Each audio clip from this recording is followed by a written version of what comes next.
안녕하세요. 물리학 1 김유경입니다. 우리 오늘 함께 봤던 학력평가 해설 함께 시작하도록 하겠습니다.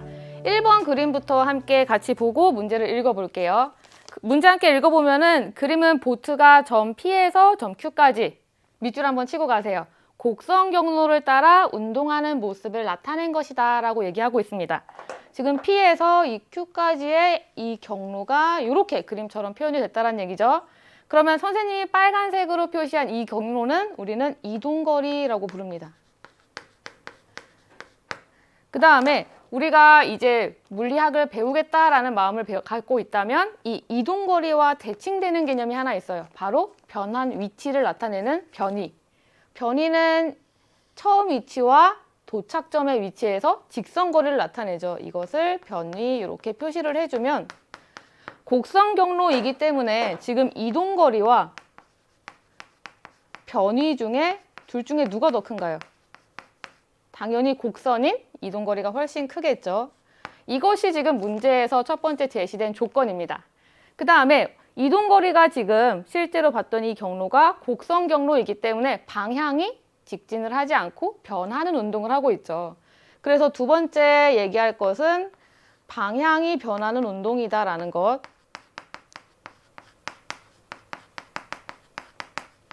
그렇다면은 방향을 변화시키는 원인 바로 뭐죠? 힘이 작용한다라는 얘기죠.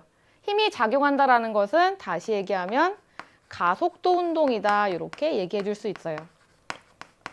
그럼 이렇게 세 가지 정리하고 우리 보기를 함께 보도록 할게요. 기억, 가속도 운동이다 라고 주어졌기 때문에 기억은 맞는 보기다 라고 체크를 하시면 되겠죠.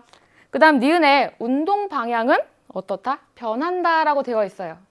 두 번째 얘기했듯이 방향이 변하는 운동이다 라고 했기 때문에 니은도 맞는 보기다 라고 이렇게 체크를 하시면 될 거고, 그 다음 디귿, 이동거리와 변위의 크기는 같다 라고 주어져 있어요. 선생님이 제일 처음에 이동거리가 변위보다 크다라고 얘기했기 때문에 디귿은 틀린 보기다 라고 체크를 하면은 정답은 3번 기억 니은 체크하시면 되겠죠. 그 다음에 2번 문제 같은 경우는 약간의 혼란을 줄 수 있는 문제라서 조금 오답률이 높게 나온 랭킹 중에 하나였어요. 함께 지금 그림을 보기 전에 문제를 차근차근 읽어볼게요. 첫 번째 줄에 그림 가는 물체 A, B를 뭐 한다? 자유낙하시킨다 라고 되어 있어요. 자유낙하 반드시 체크하시고 이 모습을 나타낸 것으로 질량은 B가 A의 2배이다 라고 주어져 있습니다. 우리가 이런 숫자가 나올 때 굉장히 이거 뭔가 필요할 것 같아 라고 체크를 하기 때문에 일단 체크를 하고 넘어갈게요. 그 다음에 그림 나는 가에서 A의 속력을 시간에 따라 나타낸 것이다 라고 되어 있습니다. A의 속력 이렇게 체크를 해주고 이제 문제에서 뭘 묻는지 함께 보면 가에서 B의 속력을 시간에 따라 나타낸 그래프로 가장 적절한 것은 이라고 묻고 있는데요. 첫 번째 줄에 이 물체의 운동은 우리가 자유낙하 운동이라고 했어요. 그러면 자유낙하 운동 한번 정의를 써보고 갈게요. 자유낙하 운동. 이름에서 느껴지듯이 자유롭게 밑으로 떨어진다라고 생각을 하면 되겠죠. 그럼 뭐에 의해 자유롭게 떨어진다? 바로 중력에 의해.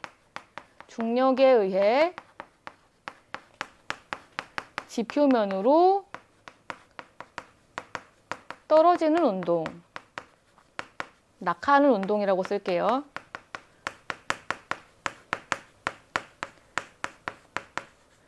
근데 이 낙하할 때 그냥 떨어지지 않는다란 얘기예요.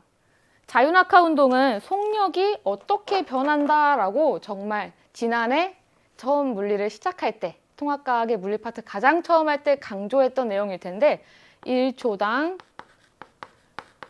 속력이 9.8m/s씩 빨라진다라고 열심히 얘기를 했을 거예요. 그러면 자유낙하 운동의 정의를 함께 다시 보면은 중력에 의해 1초당 속력이 9.8m/s씩 지표면으로 낙하하는 운동. 빨라지는을 빼먹었네요. 빨라지며 이렇게 써지면은 지금 속력이 어디에 영향을 받는지 이 정의에 이미 다 포함이 되어 있어요. 1초당 속력이 9.8m/s씩 빨라진다라고 얘기하고 있기 때문에 자유낙하 운동에서 속력은 오직 시간의 영향을 받는다라고 얘기할 수 있겠죠. 그래서 우리가 두 번째 줄에 체크를 했던 질량이 B가 A의 2배이다 라는 조건은 우리를 아주 낚기 위한, 이 문제가 3점짜리가 되기 위한 조건에 불과했던 거예요. 그래서 결국엔 지금 질량과 상관없이 A와 B의 속력의 그래프는 똑같이 나타나야 된다. 왜? 자유낙하 운동일 때는 오직 시간에만 영향을 받기 때문에. 그러면 나와 같이 생긴 그래프는 우리 보기에 3번에 있네요. 그래서 2번의 정답은 우리가 3번이라고 빠르게 체크하고 넘어갈 수 있어야 돼요. 지금 이 문제 같은 경우는 그래서 자유낙하 운동이 무엇인지 아느냐에 대한 우리가 확인을 하는 문제라서 빠르게 체크하고 3번으로 넘어가면 될 것 같네요. 그러면 3번 문제 또 읽어보면 되겠네요. 3번도 역시나 중력에 대한 문제인데 우리가 주로 중력과 역학적 시스템에 대해서 정말 열심히 공부했기 때문에 계속 나오고 있어요. 함께 읽어볼게요. 떨어지는 물방울이 돌에 구멍을 뚫는다는 의미의 낙수천석이라는 말이 있다라고 되어 있죠. 처마 끝에 맺힌 물방울은 중력을 받아 연직 아래로 떨어져 돌에 부딪힌다. 이 문장에 대한 설명을 한번 해보자면 중력을 받아 연직 아래로 떨어져 라고 했기 때문에 결국에 자유낙하 운동이다 이 얘기겠죠. 그 다음에 처마 끝의 높이가 땡땡땡일수록 돌에 부딪히기 직전의 속력이 크다라고 얘기했습니다. 바로 이전 문제에서 자유낙하 운동은 속력이 시간에만 관계가 있다라고 얘기했어요. 그러면 떨어지는 시간이 길기 위해서는 떨어지는 높이도 어떻게 돼야 되죠? 떨어지는 높이가 높아야 되겠죠. 그래서 높을수록이라고 기억에 들어가면은 맞는 말이 되겠죠. 그럼 이에 대해서 옳은 설명만을 보기에서 있는 대로 고른 것은? 이라고 또 묻고 있어요. 기억. 높을이 기억에 적절하다.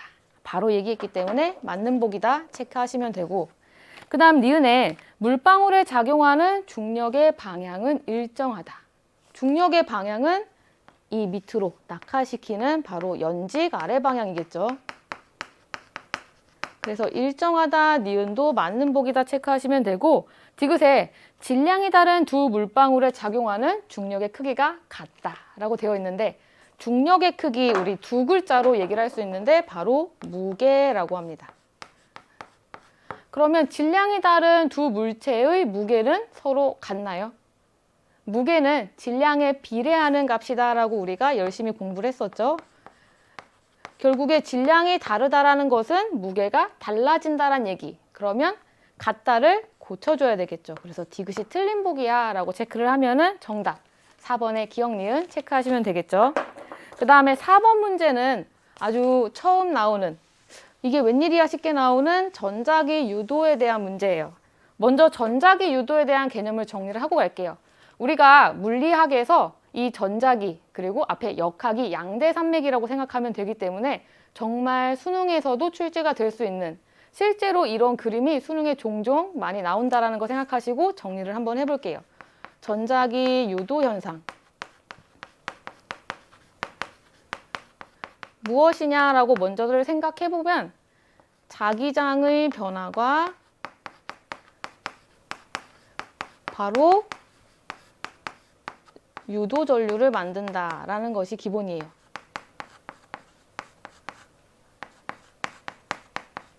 만들 유도 전류를 생산한다라고 쓸게요. 이렇게 써주면은 그러면 전류가 생기는 그 이유는 바로 원인이 이 자기장의 변화이다라고 생각을 할 수 있겠죠. 인과관계라고 생각을 하시면 됩니다. 그러면 유도 전류의 세기는 원인인 자기장의 변화에 영향을 받겠죠. 그래서 첫 번째 생각을 해볼 것이 유도 전류의 세기는 자기장의 변화에 비례한다. 이렇게 써주면 어떻게 우리가 자기장을 변화시킬까도 생각을 해봤을 거예요. 혹은 지난해 수행평가나 실험에서 많이 해봤겠죠. 자기장을 변화시키는 방법. 첫 번째 뭐였죠? 바로 자석을 빠르게. 결국에 자석을 빠르게 한다는 얘기는 자석의 속력을 변화시킨다라고 생각을 하면 되고, 그 다음에 이왕이면 같은 속력으로 움직일 때 조금 더 강한 자석을 쓰면은 변화가 훨씬 빨리 나타나겠죠. 그래서 자석이 세기가 강한 이 자석을 사용할 때 유도전류의 세기가 조금 더 세진다라는 얘기예요. 그럼 이 두 가지 변인만 있어요 라고 하기에는 우리가 공부를 너무 열심히 했기 때문에 하나 더 얘기를 할 수 있어요. 두 번째, 유도전류의 세기는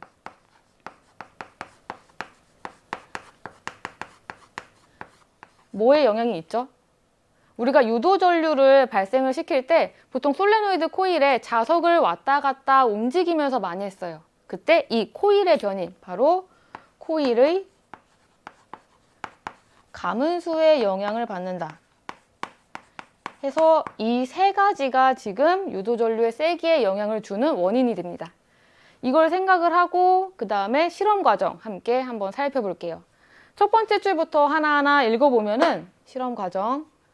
자, 그림과 같이 코일에 검류계를 연결하고 검류계, 전류가 흐르나 안 흐르나 확인을 하는 기계. 자석의 N극을 아래로 한 채. 자, 여기 첫 번째 우리가 체크해야 될 사실. 이 N극을 아래로 한 채 코일의 중심축을 따라 자석을 일정한 속력으로 코일에 어떻게 한다? 가까이 한다.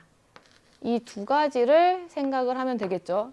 이때 나에서 자석이 전 P에 도달하는 순간 검류계의 눈금을 관찰한다 라고 해서 실험 결과가 이렇게 나타나 있어요. 자석의 N극을 아래로 한 채 가까이 한다 라고 했기 때문에 이 코일의 입장에서 봤을 때 N극이 가까이 다가올 거예요. N극이 가까이 다가올 때 이게 바로 나의 결과겠죠?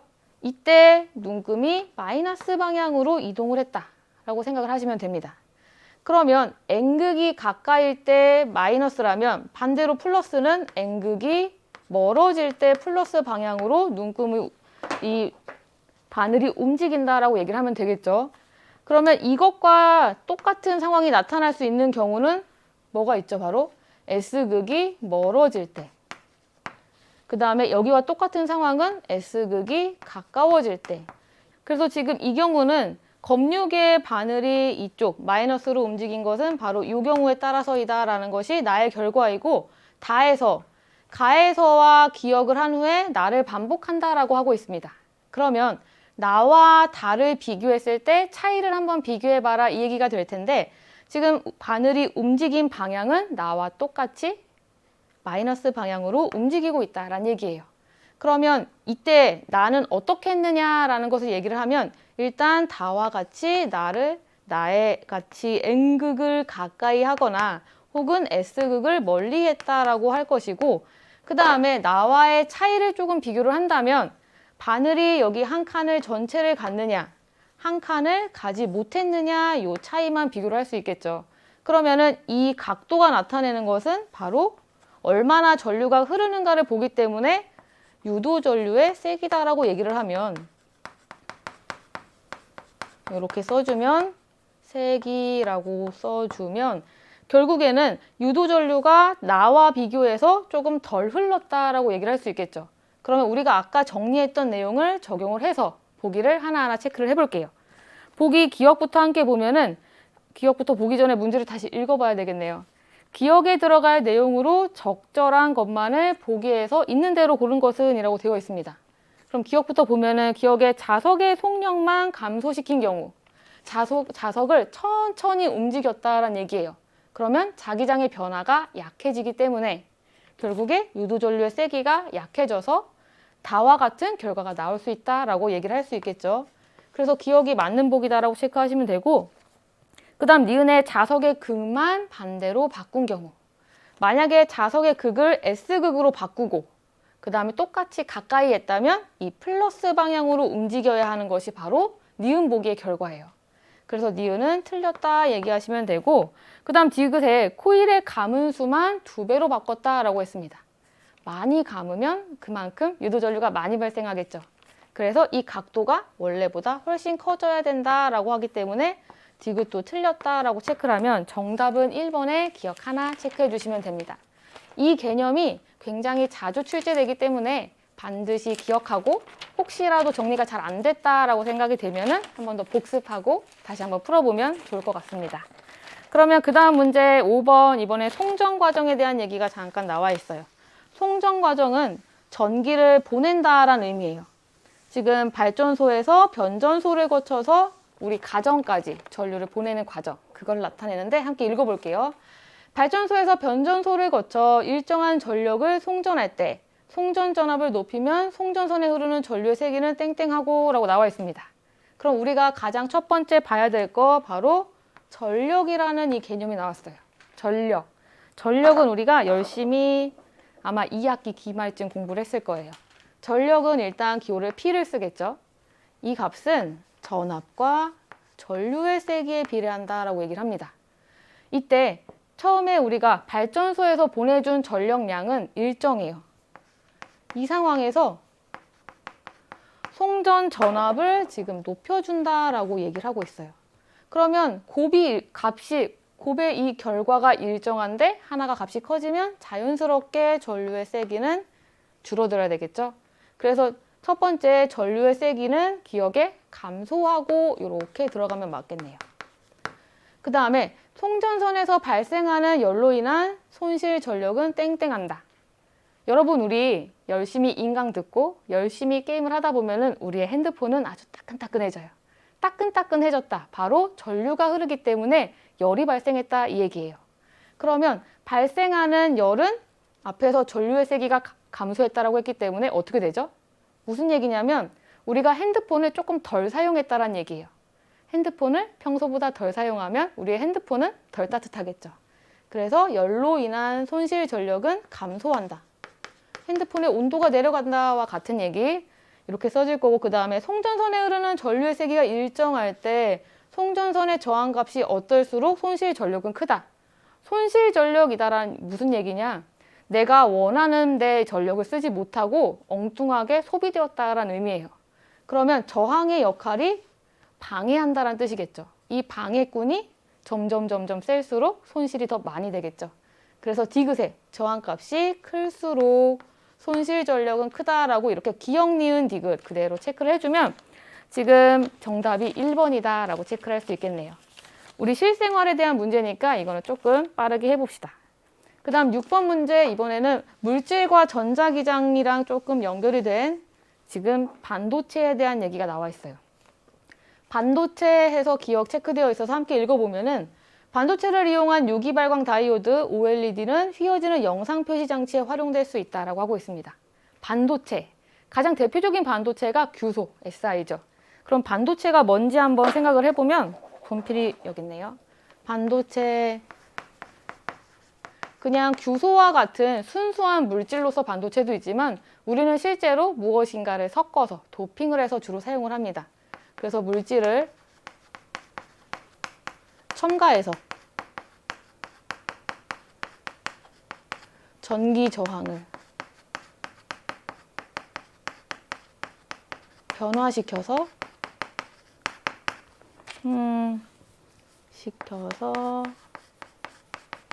주로 사용을 한다라고 얘기를 하는데, 물질을 첨가하는 것이 좀 전에 얘기한 도핑이라고도 할 수 있고, 우리는 또 온도를 변화시켜서 전기 저항을 바꿔서 사용하는 것이 또 반도체라고도 얘기를 하는데요. 그러면 결과적으로 무엇을 계속 바꿔요? 전기 저항. 전기 저항이기 때문에 결국 이 반도체는 물질의 전기적 특성을 이용한다 라고 정리를 할 수 있습니다. 이렇게 전기적 특성을 이용하는 반도체가 기억에 대한 얘기, 그 다음에 니은 얘기 다시 함께 이제 볼게요. 니은에 초전도체를 이용한 자기공명 영상장치 MRI라고 되어 있죠. 자기장을 아주 공명시킨다. 공명이 무엇이냐? 우리가 기타에서 이렇게 기타줄을 치면은 소리가 나죠. 그 뒤에 울림통에서 소리를 크게 해서 지금 우리가 잘 들을 수 있도록 소리를 나게 하는 것이 바로 공명인데, 그것처럼 이 자기장을 조금 더 증폭시킨다라는 얘기예요. 그러면은 자기장의 세기가 매우 크게 만든다라는 얘기겠죠. 이러한 장치는 내부에 강한 무엇을 만든다라고 바로 그러면 자기장을 만들어 라고 디귿에 쓸 수 있네요. 인체를 촬영할 수 있다라고 하면은 우리 기억, 니은의 디귿에 대한 얘기가 다 됐기 때문에 보기 바로 볼게요. 기억은 전기적 성질을 이용한다. 기억, 반도체는 전기적 성질을 이용한다라고 처음 시작할 때 얘기했으니까 맞네요.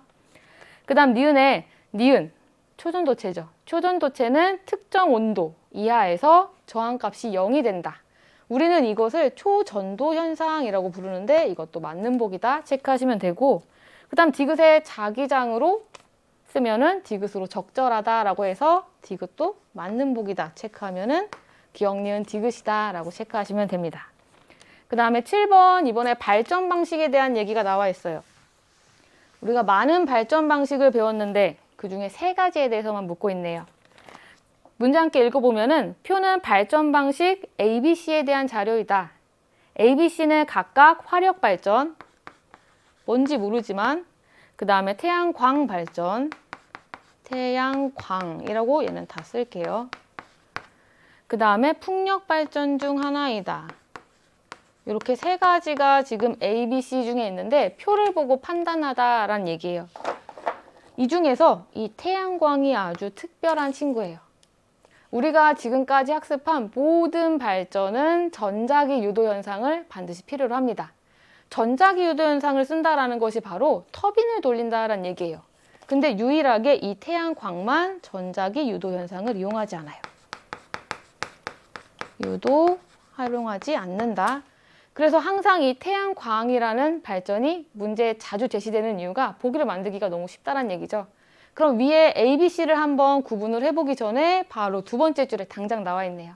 밑에 보면은 전자기 유도 법칙을 이용한다라고 해서 X라고 나와 있는 A, 자연스럽게 지금 얘기한 것처럼 태양광이겠죠. 그 다음에 신재생 에너지를 이용한다. 지금 신재생 에너지 태양광 맞죠?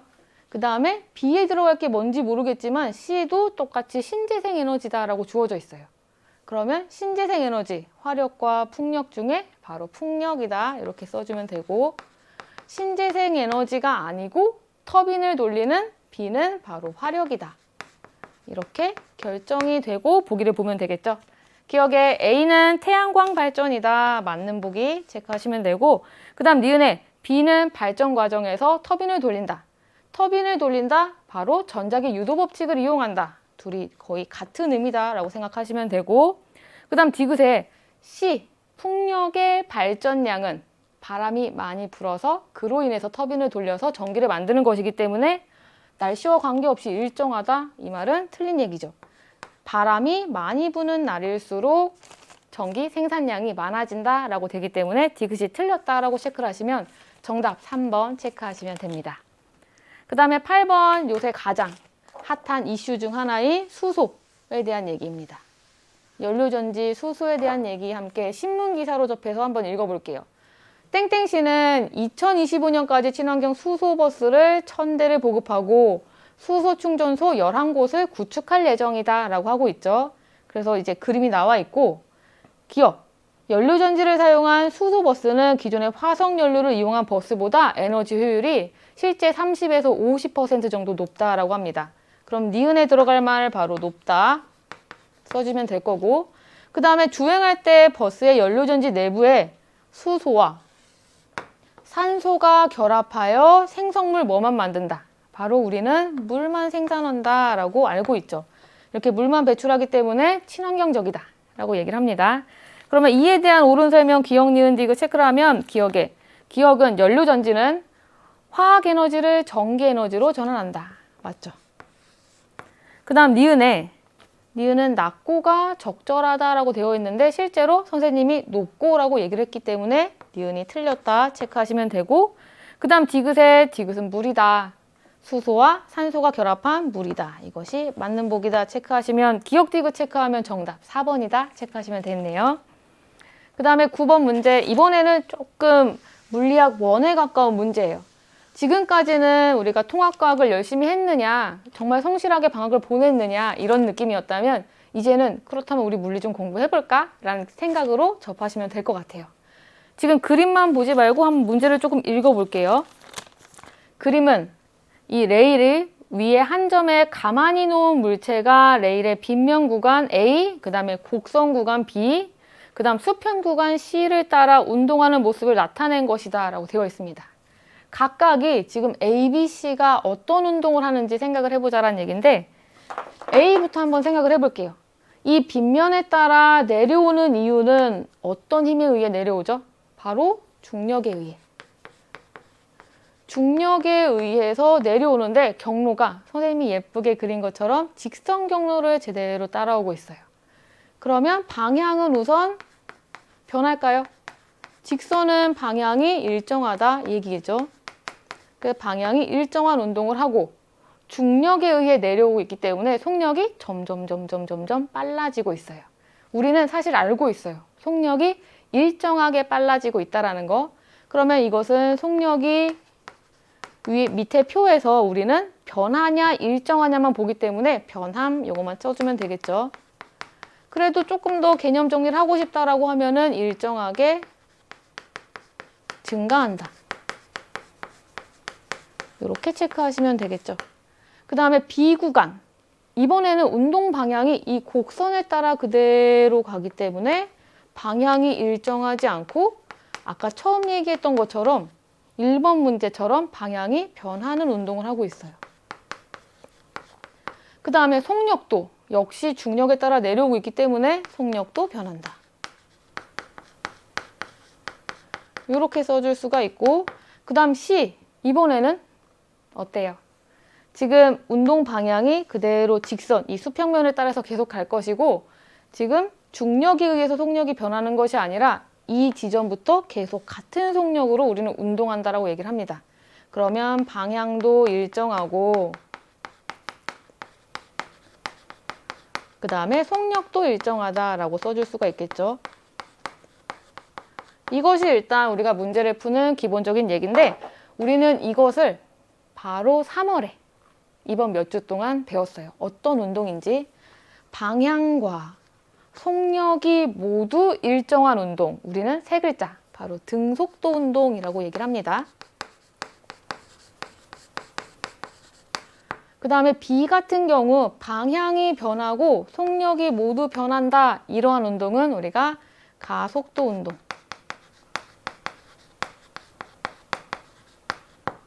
그 다음에 여기도 어떤 운동이죠? 사실 가속도 운동이라고 얘기할 수 있는데 일정하게 증가하는, 일정하게 변하는 운동, 속력이 우리는 이것을 등가속도 운동.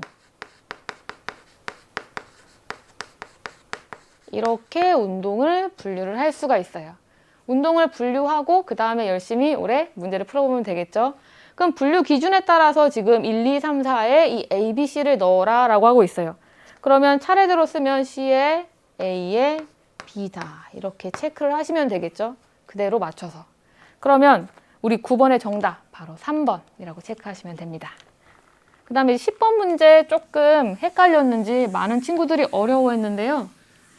이런 문제가 나왔을 때 그냥 가장 쉽게 어떤 상황을 적용해서 생각을 하시면 됩니다. 어떤 상황이냐? 선생님이 지금 밤에 촬영을 하고 있어요. 너무 배가 고파. 그래서 치킨을 한 마리 들고 갔어. 근데 양심상 시간이 너무 늦으니까 이거 먹으면은 조금 찔려서 치킨을 들고 바로 이 체중계 위에 올라가 있다라고 생각을 하면 돼요. 그러면 수평면이 바로 체중계라고 생각을 하면 되고 손에 든 치킨이 바로 이 줄에 매달린 B다라고 생각하시면 되겠죠.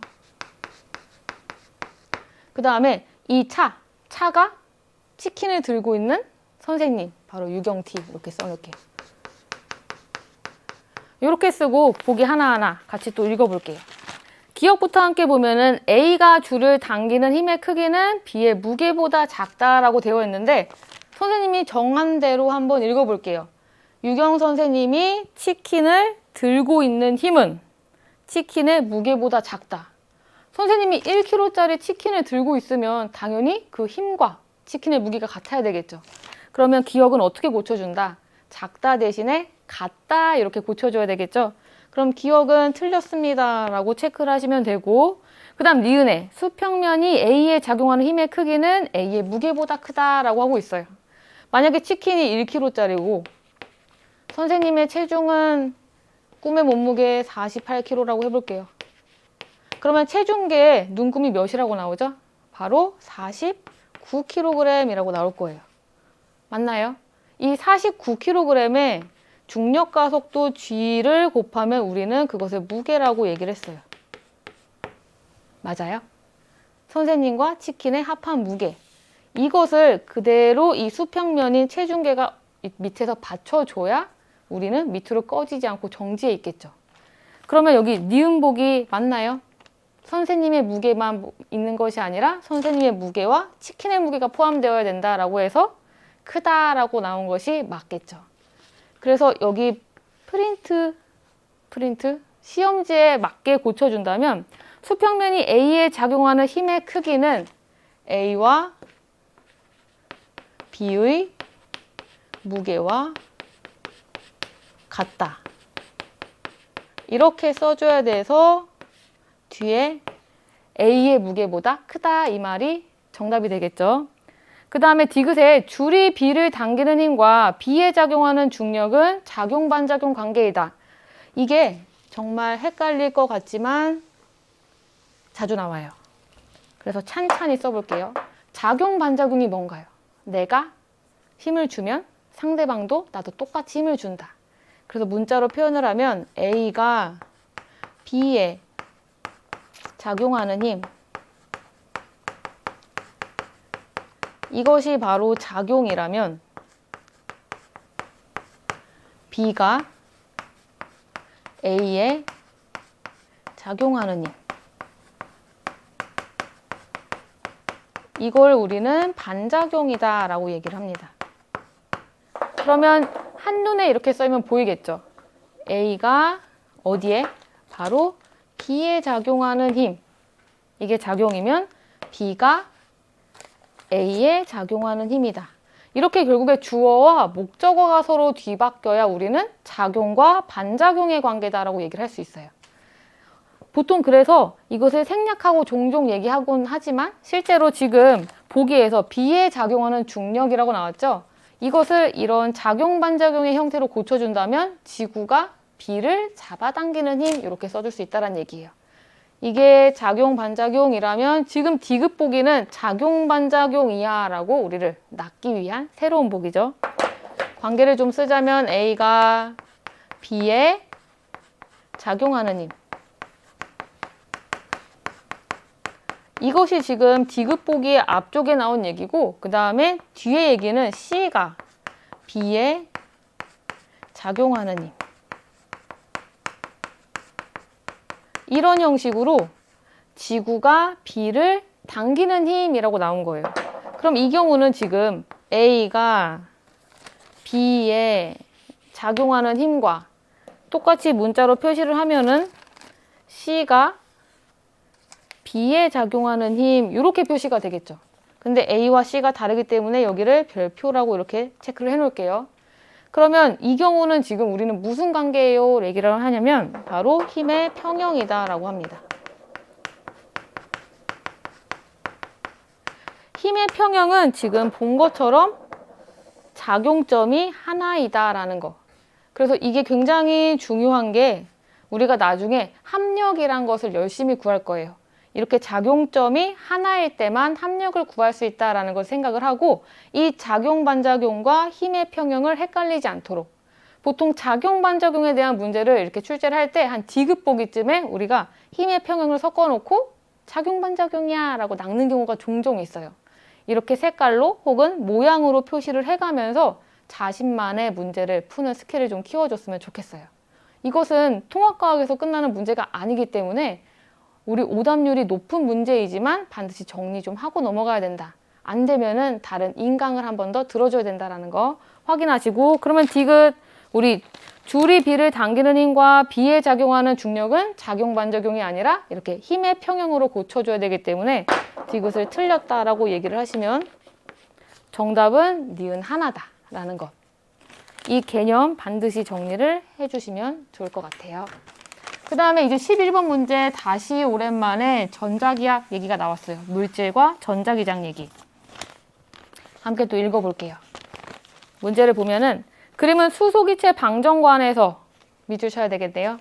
방출된 B 스펙트럼 A. 바로 그대로 나온 스펙트럼이란 얘기예요. 검은 배경에 띄엄띄엄띄엄띄엄 선이 하나씩 똑똑 떨어져 있는 그 스펙트럼이 바로 A. 우리는 이것을 띄엄띄엄 있는 선 스펙트럼이다. 이렇게 얘기를 하죠.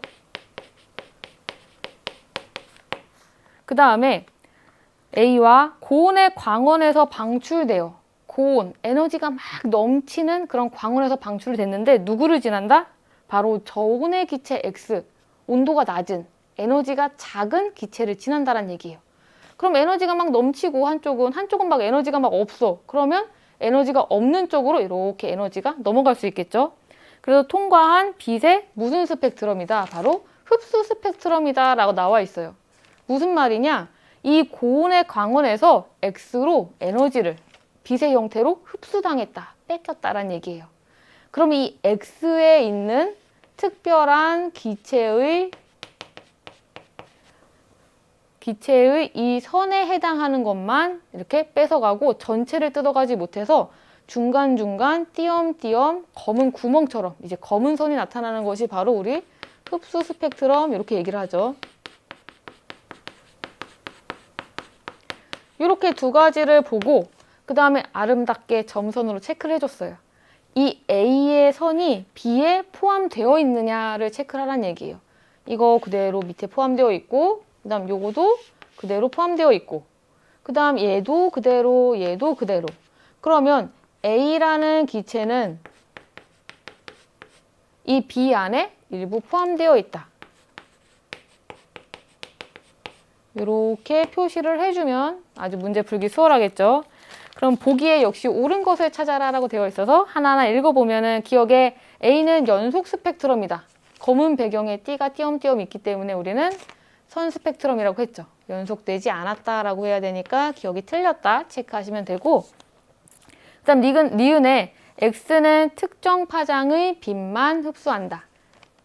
특정 파장의 빛만 흡수해서 특정한 위치에만 검은 선이 나타났다라고 되겠죠. 그래서 니은은 맞다 체크하시면 되고 그 다음 디귿에 X의 구성 성분에 수소가 포함되어 있다.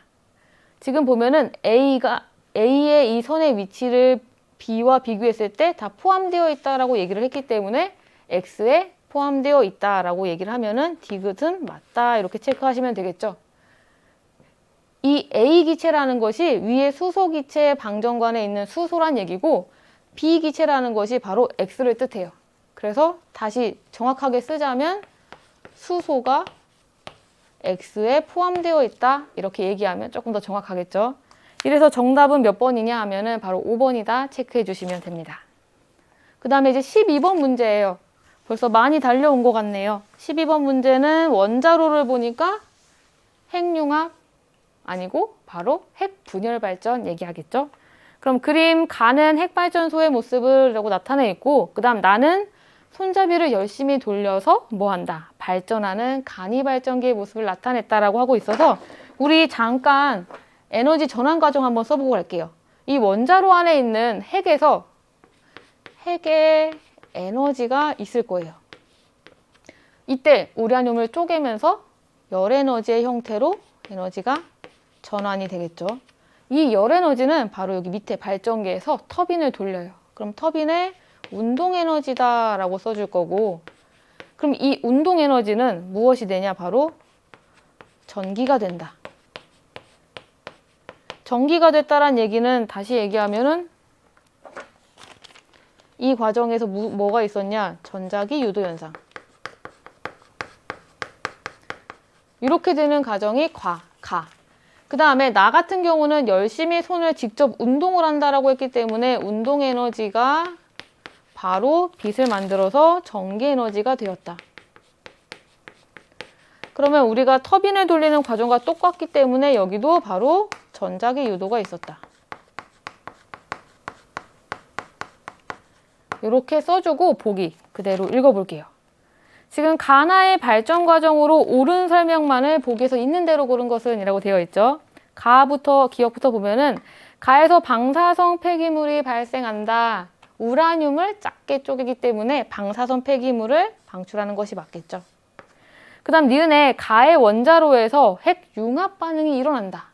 우라늄을 작게 쪼개기 때문에 핵융합이 아니라 핵분열이 일어난다라고 써줘서 니은이 틀렸다라고 써주시면 될 거고 그 다음 디귿의 가와 나에서 운동에너지에서 전기에너지로의 전환이 공통적으로 일어난다. 여기 써 있는 것처럼 운동 에너지에서 전기 에너지로 전환된다. 이렇게 나올 수도 있고 전자기 유도 현상을 이용했다라고 나올 수도 있고 그러면 디귿도 맞다라고 동그라미 쳐주시면 되겠죠? 그럼 12번 정답은 바로 무엇이냐? 4번 기억 디귿 체크하시면 됩니다. 그 다음 13번 문제도 연달아서 발전소에 대한 문제예요. 지금 가그림 같은 경우는 지금 길을 막아서 물이 들어오고 나가고를 이용해서 발전을 하는 거겠죠. 물이 들어오고 나가고 바로 밀물과 썰물을 이용했다라고 얘기하시면 되니까 가는 지금 문제에 써져 있는 것처럼 조력 발전이다 얘기하시면 되고 나 같은 경우는 지금 물이 이 안에 들어가서 움직이고 나가고를 이용한다. 그래서 얘는 파도를 이용했어요 라고 해서 파력 발전이다. 이렇게 쓰시면 되겠죠. 발전. 그러면 이 두 가지 발전 모두 무엇을 태우거나 이런 경우가 하나도 없기 때문에 우리가 친환경 발전이다 혹은 신재생 발전이다 라고 얘기를 합니다. 그 다음에 또 아까 앞쪽 문제에서 얘기를 했듯이 2번 문제였죠. 우리가 배우는 대부분의 발전, 태양광을 제외한 모든 발전은 바로 터빈을 이용하기 때문에 전자기 유도 현상을 기본적으로 이용한다. 전자기 유도를 이용한다. 여기도 전자기 유도를 이용한다. 이렇게 체크를 하시면 우리 1번부터 5번까지 옳은 보기 바로 찾으면 되겠네요. 1번에 가는 설치 장소에 제한이 없다. 밀물과 썰물이 아주 확실해야 돼요. 물이 들어오고 나가고. 그래서 물의 높이가 아주 조수간만의 차가 커야지 가능한. 실제로 그래서 우리 시화호에 최대의 조력발전소가 있는 반면에 동해안에는 이런 조력발전소에 대한 얘기가 아예 없어요. 아무 곳에나 설치할 수 없고 설치 장소에 제한이 있다라고 해서 고쳐주면은 1번이 틀렸다라고 체크하시면 되겠죠. 그 다음에 두 번째, 가는 재생 가능한 에너지를 이용한다. 가. 물이 들어오고 나가는 힘에 의한 에너지를 이용하기 때문에 실제로 이 에너지는 재생이 가능하다라고 해서 2번이 이 문제의 정답이에요. 문제를 맞고 끝낸다면 우리는 그 다음에 좀 더 높은 점수를 받겠다는 의지가 그렇게 많지 않은 것 같으니까 3번, 4번, 5번도 확실히 다 확인해 볼게요. 그러면 3번에 나는 화학에너지를 전기에너지로 전환한다. 이 파도의 움직임을 이용하기 때문에 화학에너지가 아니라 바로 운동에너지를 이용한다라고 해야 되겠죠. 그러면 3번은 틀렸다라고 얘기를 할 수 있고 혹시 모르니 틀린 거를 좀 쓰고 갈게요. 1에 없다를 있다로 고쳐줘야 되고 그 다음에 3번에 화학에너지를 무엇으로? 바로 운동에너지로 이렇게 고쳐줘야 되고 그 다음에 4번 나는 파도의 상황을 관계없이 발전량이 일정하다. 아까 앞쪽에서 나온 문제에서 풍력이 바람의 양에 따라서 발전의 양이 변화한다라고 얘기했던 것처럼 이 파력 발전 경우도 파도가 얼마나 치느냐에 따라서 변화가 있겠죠. 결국에 이것도 틀렸다. 일정하다 대신에 써줘야 될 것이 밑에다 쓰면은 하다를 뭐라고 고치냐? 바로 일정하지 않다. 이렇게 고쳐줘야 될 거고 그 다음 5번 가와 나는 우리나라 전력의 대부분을 생산한다. 정말 이러면 너무 좋겠죠. 우리 지구도 깨끗해지고 우리 에너지도 점점 고갈될 일이 없고 하지만 우리나라는 실제로 이 파력과 조력과 같은 신재생 에너지를 이용하기보다 화력에 대한 의존도가 절대적으로 높아요. 그래서 디귿도 틀렸다라고 체크를 하시면 되겠죠. 대부분 생산한다가 아니라 다른 것이 생산한다라고 써줘야 되니까 디귿은 쓰지 않을게요. 그래서 13번의 정답은 바로 2번이다. 체크해 주세요. 그 다음 14번 문제 여기서 좌절을 경험했을 수도 있어요. 드디어 처음 계산하는 문제가 나왔다. 아, 이런 문제만 나오면 너무 힘들 것 같아 라고 생각할 수 있는데 실제로 이전 교육 과정에서 이 변압기 그리고 송전 과정에 대한 문제가 3점짜리로 종종 출제될 만큼 고3 우리 오빠, 언니, 형들도 너무 힘들어했던 문제예요. 그랬던 만큼 사실 물리학 1에서는 빠진 내용이지만 그래도 우리가 그 다음 단계에 좀 더 열심히 공부하겠다는 의지를 보여준다는 생각으로 한번 해볼게요. 무슨 문제냐 함께 읽어보면은 그림 가는 동일한 저항을 각각 전압이 220V인 교류 전원에 연결한 모습과 변압기를 이용하여 전압이 110V인 교류 전원에 연결한 모습을 나타낸 것이다 라고 하고 있습니다. 밑줄 쳐야 돼요. 이제 가에서 저항에 흐르는 전류의 세기가 I다 라고 첫 번째 조건을 줬어요. 그 다음 두 번째, 가와 나의 저항에서 소비되는 전력은 같다. 두 번째 조건 됐죠? 그러면 소비 전력 어떻게 구하죠? 소비 전력 P라는 값은 전압과 전류의 곱으로 나타난다 라고 이렇게 쓸 수 있어요. 그렇다란 얘기는 이 저항에서 소비 전력은 P라고 쓰면은 220V에 전류 I를 곱한 값이다 라고 써주면 되겠죠? 그럼 두 번째 조건에서 여기의 소비 전력도 몇이다? P는 220I다 이렇게 써줄 수가 있죠. 우리가 이것을 쓰기 전에 또 하나 더 개념을 정리해야 될 것이 바로 이 변압기에 대한 얘기. 변압기 무엇이냐라고 한번 생각을 해보면 변압기란 여기서 여기로 건너가면 뭐가 되죠? 바로 이 가문수에 따라서 전압을 바꿔주는, 높여줄 수도 있고 낮춰줄 수도 있는 기구가 바로 변압기예요. 그러면 어떤 관계가 있냐? 첫 번째 생각을 해보면 이 가문수의 비가 바로 전압의 비이다 라고 얘기를 합니다. 만약에 여기에 비가 1대 2라면 여기도 전압의 비가 똑같이 1대 2가 돼야 된다는 얘기예요. 그래서 첫 번째 요거, 그 다음에 전력 손실이 없다면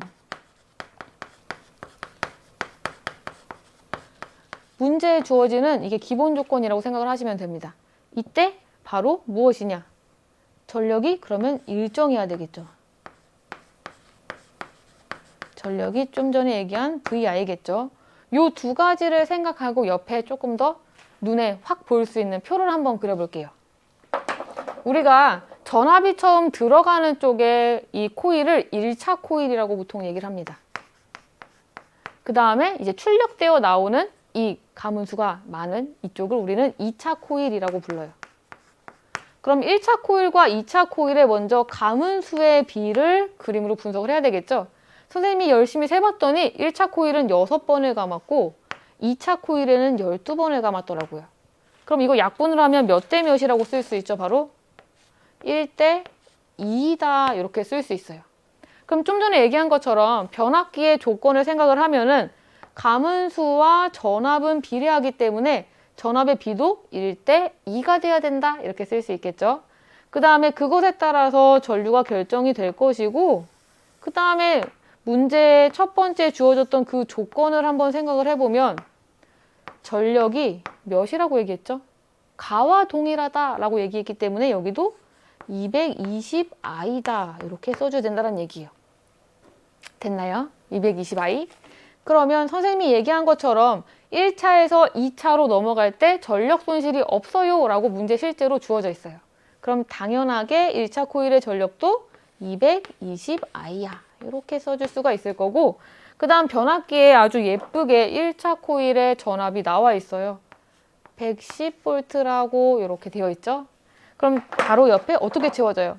1대 2가 돼야 되기 때문에 몇? 바로 220V 이렇게 써줄 거고 그 다음에 220 곱하기 무엇을 하면은 220I가 나온다 라고 하면 여기가 I 그 다음에 110 곱하기 무엇을 하면은 220I가 나와요 라고 하면 여기가 2I다 이런 식으로 정리가 되겠죠. 항상 자신만의 방법으로 표로 정리를 해도 되고 그래프로 표현을 해도 돼요. 우리가 수식이 많아서 어려워요 라는 학생들이 진짜 많은데 본인의 방법대로 실제 문제를 적용하고 터득하면 되니까 걱정하지 않으셔도 될 것 같아요. 그러면 이 상황에서 문제 마저 읽어보면은 그림 밑에 나의 1차 코일에 흐르는 전류의 세기 1차 코일에 흐르는 전류의 세기니까 EI를 체크해라 라는 게 되겠죠. 그러면 정답은 몇 번이다? 바로 4번 체크해 주시면 됩니다. 이런 계산 하나하나 해보고 이런 식으로 표도 표현을 해보고 그래프도 쓸 수 있으면 해보고 항상 자신의 실력을 업그레이드 하기 위해서 나만의 방법을 찾아라. 그게 가장 수험생에게 중요한 일 같아요. 그 다음에 15번 문제 이제 또 풀어볼게요. 15번 문제 이번에는 느낌상 퍽이 쭉 날아가는 걸 봐서는 충격량이야 라고 얘기할 수 있겠죠. 그럼 충격량이 무엇인지 또 써봐야 되겠네요. 충격량. 기호 어떻게 돼요? I라고 보통 쓰죠. 힘과 걸린 시간의 곱이다 이렇게 표현을 할 거고, 그 다음에 이 충격량은 운동량의 변화량이다 라고도 쓸 수 있을 거고, 그 다음에 이것은 나중 운동량에서 처음 운동량을 뺀 값이다 라고 쓸 수도 있겠죠. 이렇게도 될 거고, 운동량은 또 어떻게 표현이 돼요? 질량의 속력으로 표현이 되기 때문에 이렇게 질량과 나중 속력에서 질량과 처음 속력이다 이렇게 써줄 수가 있고, 얘를 묶어서 쓰자면 이렇게 해도 되겠네요. 이렇게 된 오늘의 첫 번째, 두 번째 계산 문제가 되네요. 그럼 가 문제 좀 읽어볼게요, 함께. 그림 가는 수평면인 얼음판 위에서 아이스하키 퍽이 골대를 뚫고 벽에 박혀 정지할 때까지 직선 운동하는 모습을 나타낸 것이다. 그림 나는 퍽의 속력을 무엇에 따라? 시간에 따라 나타낸 것이다 라고 되어 있죠. 그 다음에 이때 구간 1과 구간 2는 퍽이 각각 골대 그리고 벽으로부터 힘을 받는 구간이다. 자, 다음 줄에도 밑줄 긋게 나왔어요. 퍽이 받는 평균 힘의 크기는 뭐라고? 바로 그래프 잠깐 보면은 여기서가 1구간에서의 몇 배이다? 2배이다 라고 나왔죠.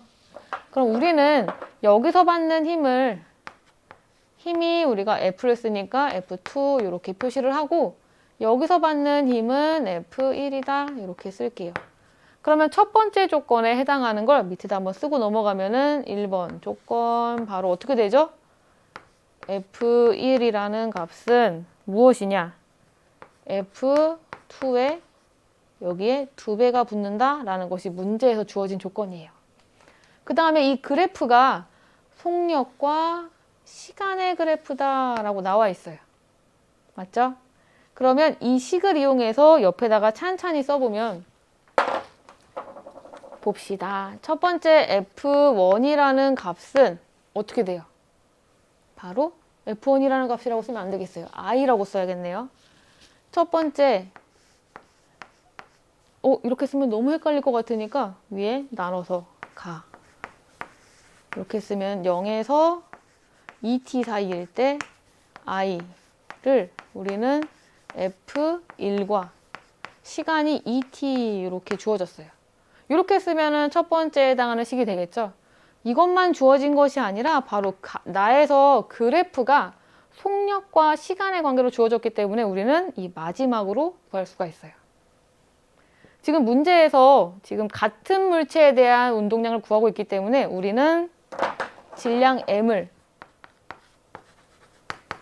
1kg 이렇게 가정을 해볼게요. 이렇게 놓고 보면은 이 마지막 식을 이용하면 1에 나중 속력이 그래프에서 3V라고 주어졌고 처음 속력이 5V라고 주어졌죠. 그러면 이 값은 어떻게 된다? 여기다 쓰면 안 되겠네요. 예쁘게 안 나오니까. 얘를 여기다 잠깐 옮겨 놓으면 이렇게 써주면 밑에 얘는 마이너스 2V이다 이렇게 써줄 수가 있겠죠. 이 두 가지를 기억을 하고, 그 다음 나구간. 나구간은 저기 속력이 변하는 알 수 없는 시간의 구간이에요. 우리가 문제에서 구해야 할 구간. 그때 걸린 시간을 우리는 대문자 T라고 할게요. 이때 충격량 똑같이 F2라는 힘에 걸린 시간이 이번에 T라고 줬었죠. 대문자.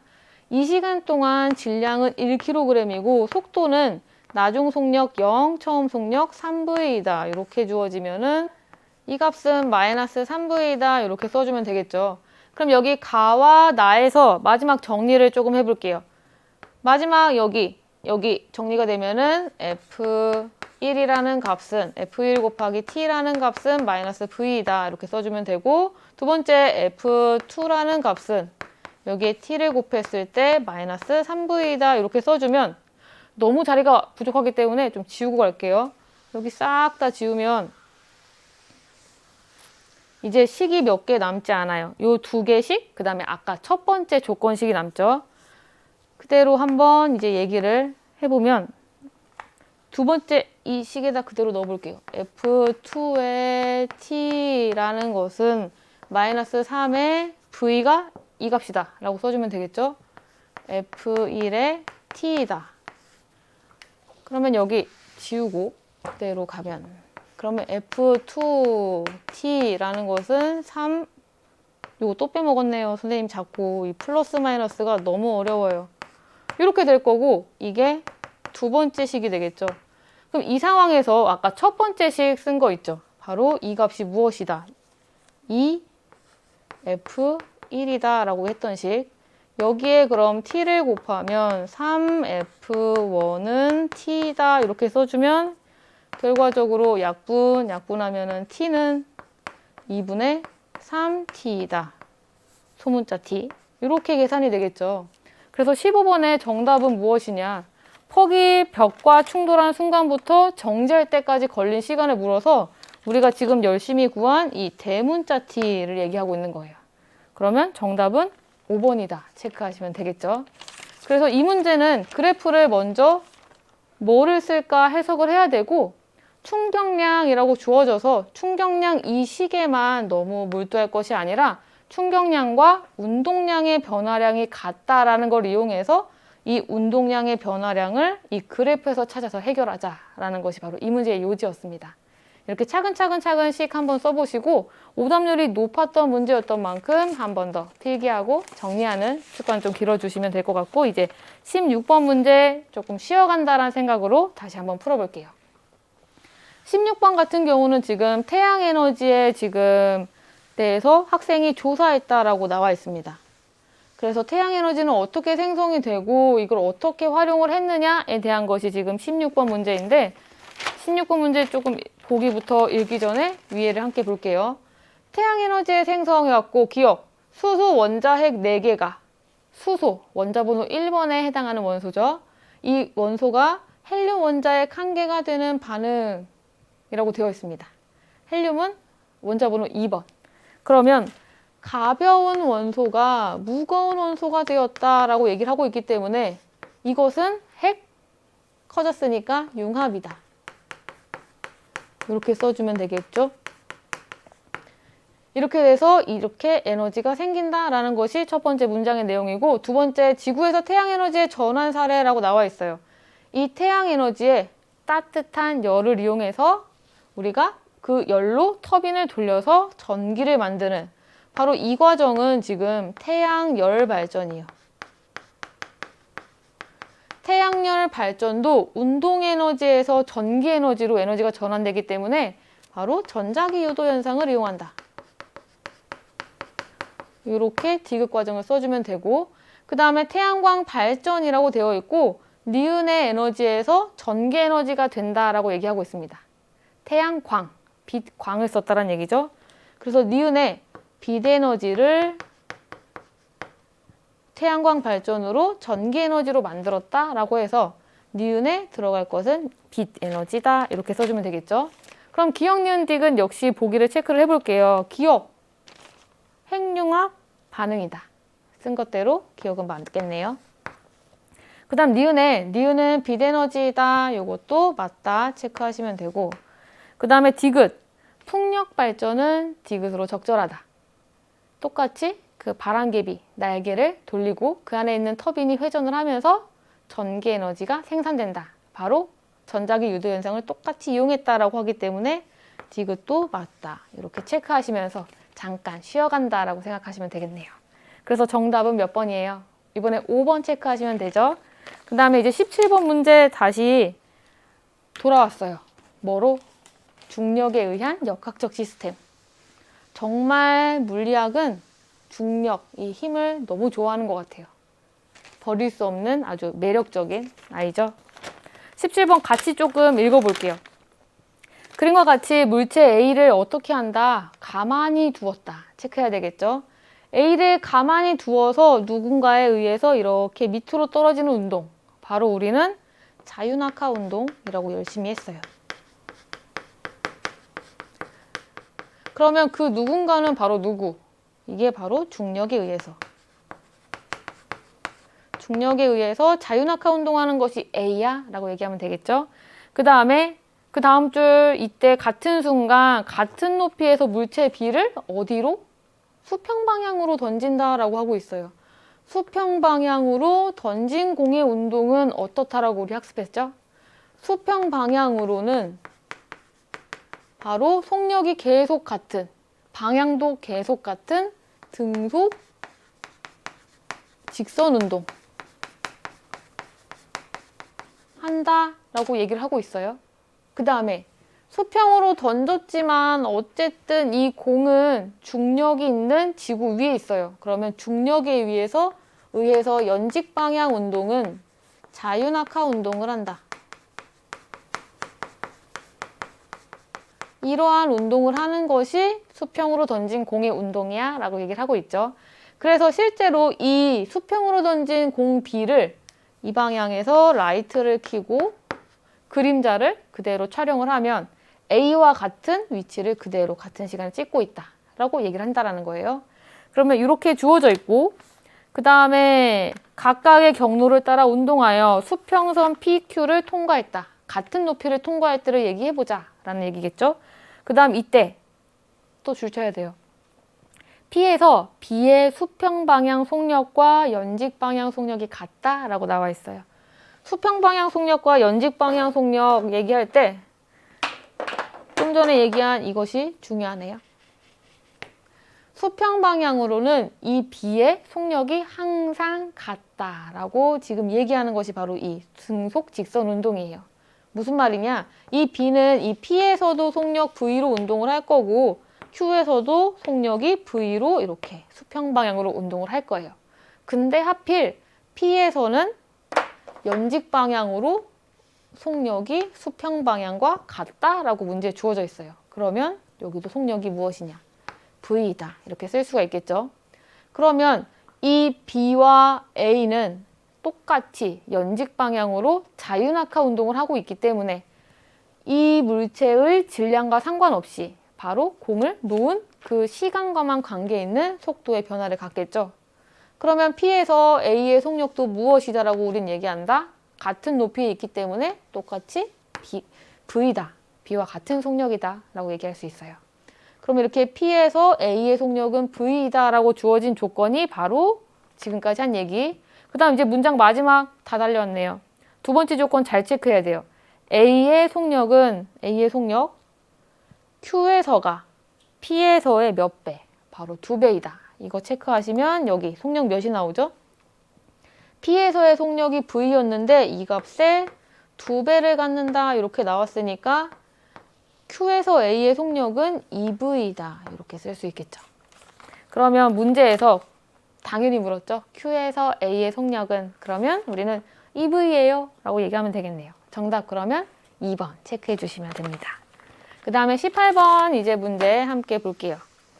18번 문제는 아주 짧게 나온 에너지 효율에 대한 문제예요.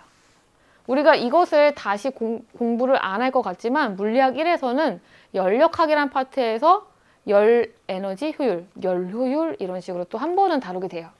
함께 문제를 좀 읽어보면은 그림 가나는 각각 화석연료 자동차의 엔진 A와 전기 자동차의 모터 B에 공급된 에너지와 AB에서 방출된 열 에너지를 나타낸 것이다. 여기 공급량, 그 다음에 방출된 양, 방출됐다라는 얘기는 지금 내가 여기서 동력으로 사용하지 못하고 밖으로 뿜어져 나온 결국에 이 값은 손실된 값이다 라고 생각을 하면 됩니다.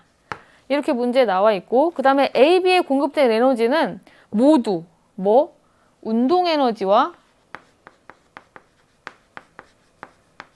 방출된 이 열 에너지밖에 없다라고 되어 있어요. 그러면 여기 가까운 나부터 먼저 써볼게요.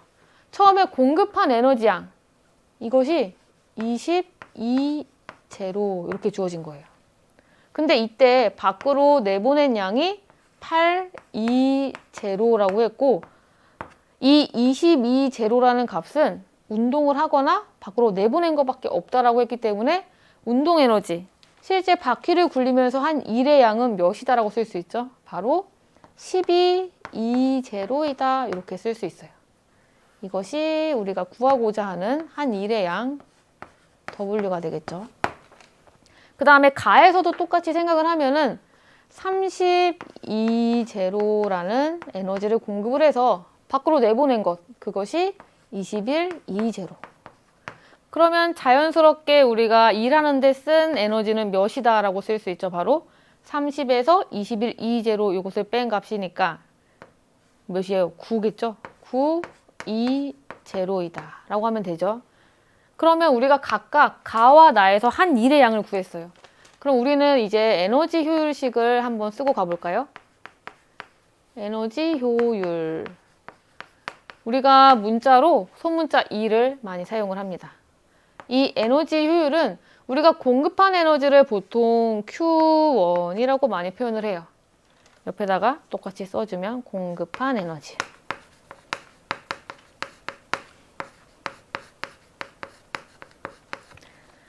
이것분에 실제 얼마나 내가 효율적으로 일을 잘 했냐를 나타내기 때문에 여기에 한 일의 양 W 이렇게 써주면 되겠죠. 이게 한 일의 양. 이렇게 표현을 하시면 되고, 그 다음에 우리가 지금 잘 생각을 해보니 이 한 일의 양을 어떻게 구했어요? 바로 공급한 에너지에서 밖으로 방출된 에너지를 빼줬죠. 이 값을 W다 이렇게 표현을 한 거예요. 여기를 방출된 에너지.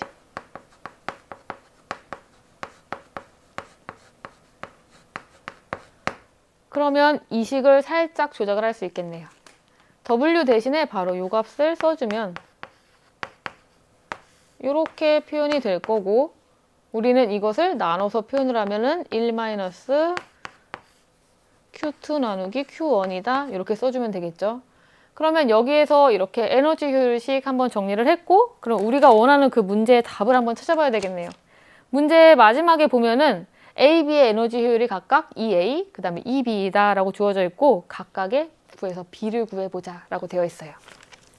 그럼 여기 지우고 여기다가 한번 계산을 바로 해볼게요.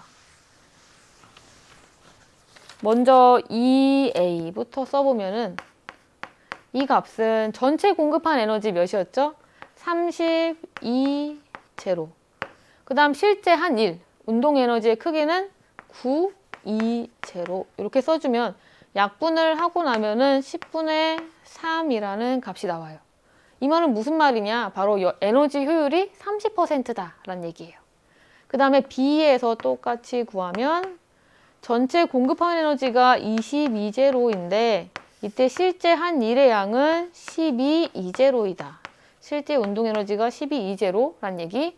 그러면 이거 똑같이 약분하면은 5분의 3이란 얘기. 그럼 퍼센트로 생각을 하면은 60%다 라고 되겠죠. 그럼 문제에서 원한 대로 EA 대 EB의 비율은 어떻게 되느냐라고 쓰면은 10분의 3 대 5분의 3이다 이렇게 써주면은 약분 쭉 되고, 그 다음에 여기도 약분이 쭉 되고 2 남고, 그러면 그대로 올라가면은 1대 2이다 이렇게 체크해 주시면 되겠죠. 그러면 우리 1대 2 정답 찾으면 1번에 있어요. 그래서 1번 체크하시고 역시 19번 문제 연달아서 해볼게요. 19번 문제도 뭔가 이 낯익은 그래프, 바로 전에 풀었을 것 같은 그 그래프 뭐죠? 물체가 벽을 향해 달려오고 있다라는 것을 보는 순간 우리는 충격량이야 라고 알았어야 돼요. 읽어볼게요. 그린 가와 같이 수평면에서 동일한 물체 PQ를 각각 포장한 상자 A, B에 A 또는 B에 넣어서 벽에 충돌시켰다. 이건 상황. 그 다음 밑줄 치시면 충돌 후 P는 어떻대요? P는 깨졌다. 깨진 상태로. P가 깨졌다라는 여기에서 우리는 바로 무엇을 아냐? 힘을 더욱더 많이 받았다. 충격력이 크다. 평균적으로 받은 충격력이 크다란 얘기예요. 혹시 모르니 또 평균 이렇게 써놓을게요. 우리가 같은 물체를 바닥에 떨어뜨린다고 해도 힘을 많이 받아야 조금 더 부서질 확률이 높은 것처럼 힘이 크다란 얘기. 그 다음에 그와 반대로 Q는 온전한 상태로 무엇을 했다? 정지했다 라고 하고 있어요. 그러면 여기도 똑같이 얘기를 하면은 평균적인 힘이 우리가 그때 그 힘을 충격받았어요 라고 해서 충격력이라고 하죠. 이 힘은 작은데 둘 다 정지했다라고 했으니까 정지했다란 얘기는 계속 얘기하지만 속력이 몇이냐? 둘 다 0이다 이 얘기예요. 속력은 둘 다 0. 그 다음에 그림 나는 가의 두 상자가 벽에 충돌하는 순간부터 정지할 때까지 PQ가 받은 힘의 크기를 시간에 따라 나타냈다 라고 되어 있어요. 그러면 힘과 시간 그래프에서 우리는 그래프를 보자마자 바로 이 면적이 뭔지를 알아야 돼요. 면적 어떻게 구해요? 그래프에서 바로 가로축 시간과 힘을 곱해서 우리는 이 면적을 구하겠죠. 시간 기호로 쓴다면 아주 낯익은 T, 그 다음에 힘 F. 이거 뒤집어 쓰면은 바로 우리가 바로 전에 썼던 그 식이에요. 바로 이 값이 충격력이라고 하면 됩니다. 충격력? 선생님 또 틀릴 뻔했네. 충격량이죠. 이 값이 충격력이니까. 그럼 이 충격량이라고 되어 있고 그 다음에 마지막에 무슨 얘기? 각 곡선이 시간축과 이루는 넓이는 서로 같다라고 주어져 있어요. 이 그래프를 설명을 하면 이제 학생들이 조금 놀래요. 왜? 이런 요상한 그래프를 어떻게 계산해요? 라고 많이 하는데 계산하지 않고 이런 문제는 항상 아주 우리 친절하게 주어준다는 거. 근데 너무 친절하게 면적이 같다라고 줬기 때문에 바로 A와 B의 이 두 물체, A에 넣은 물체 그리고 B에 넣은 물체 바로 이 둘의 충격량은 서로 같다라는 거예요.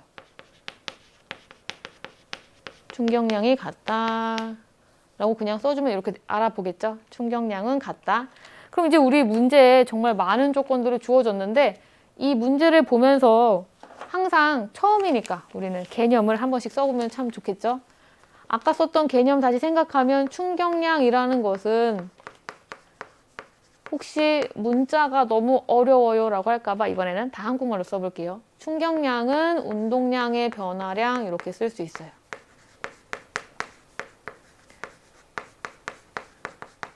이렇게 주어졌을 때 지금 뭐라고 얘기하고 있어요? 바로 A에 넣은 물체, B에 넣은 물체 뭐라고 쓸까요? 조금 더 쉽게. 우리 문제에 사실 주어진 조건 아까 하나 더 있었죠? PQ를 각각 포장 상자에 넣었다. 근데 P만 깨졌다. 그러면 P만 평균 힘이 컸다. 평균력이 컸다라고 얘기했기 때문에 바로 이 높이가 높은 평균력이 큰 A에 넣은 물체가 우리는 P이다 쓸 수 있고 B에 넣은 물체를 우리는 Q이다라고 쓰니까 이제부터 IP, IQ 이렇게 표현을 할게요. IP와 IQ는 같다라고 문제 마지막에 주어져 있죠. 그럼 바로 위와 연결해서 생각을 해보면 운동량의 변화량도 P와 Q가 동일하게 같아야 돼요. 밑에다 써줄게요. P의 운동량의 변화량은 Q의 운동량의 변화량과 같다. 이렇게 써주면 될 거고 그 다음 운동량의 변화량은 우리가 질량과 속력의 변화량이라고 쓸 수 있죠. 근데 지금 P와 Q가 지금 같은 물체라고 얘기를 했기 때문에 그냥 물체의 질량을 1kg이라고 얘기를 해볼게요.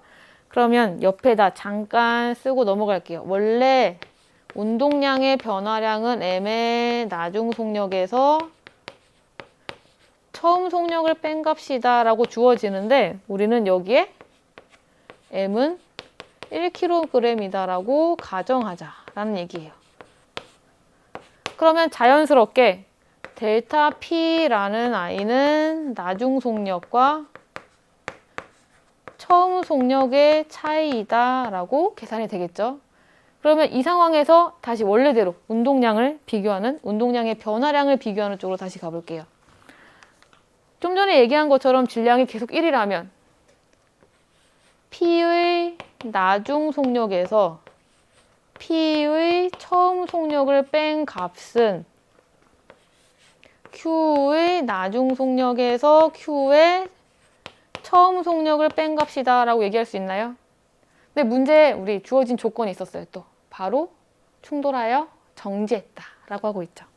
정지했으면 나중에 속력이 계속 몇이다, 0이다 라고 얘기했으니까 이 값이 없어질 거고, 그럼 남는 것은 결국에 이 두 값이 서로 같다라는 얘기예요. 무슨 말이냐?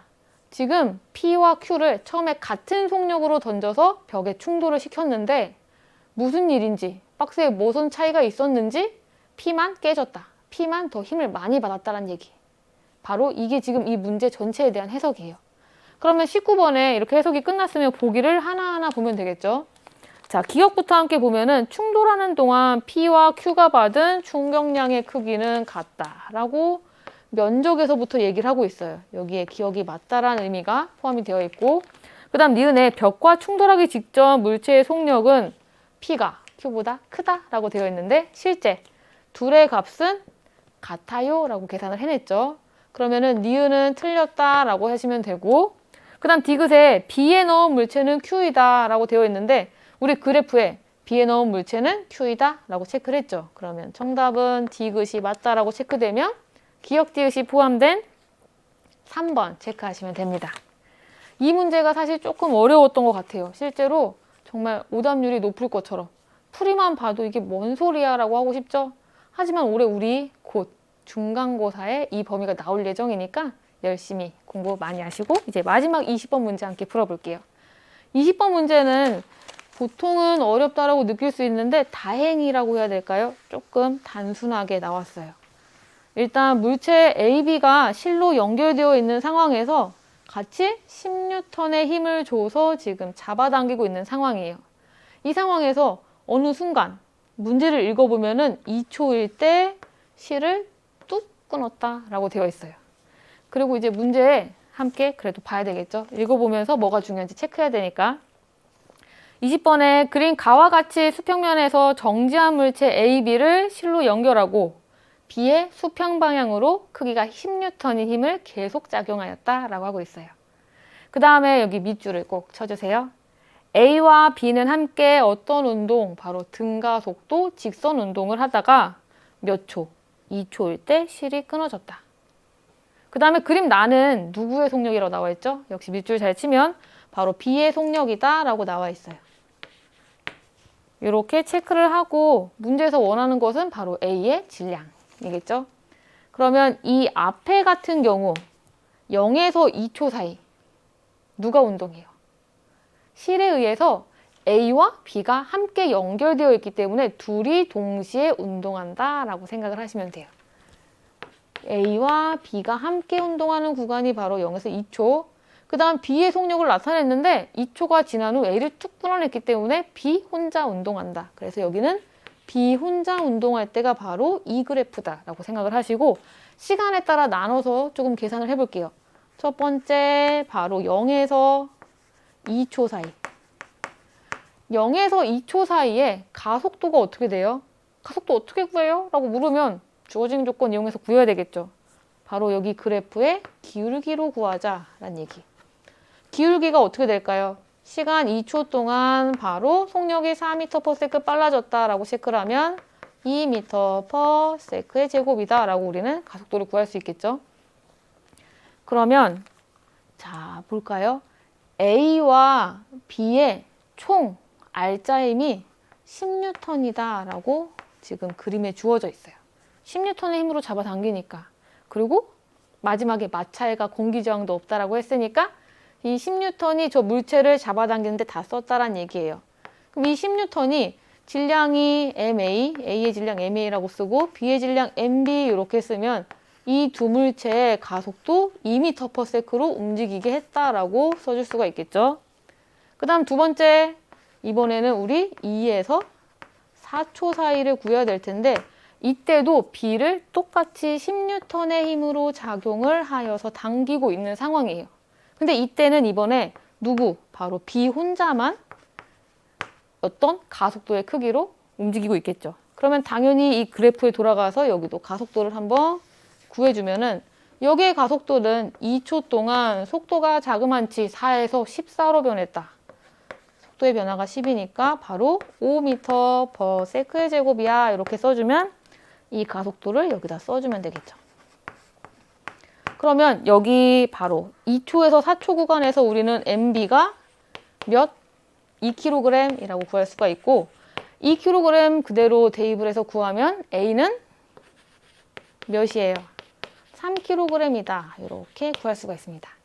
그래서 정답은 바로 우리 몇 번이다? 2번에 3kg이다 라고 체크를 하시면 되겠죠?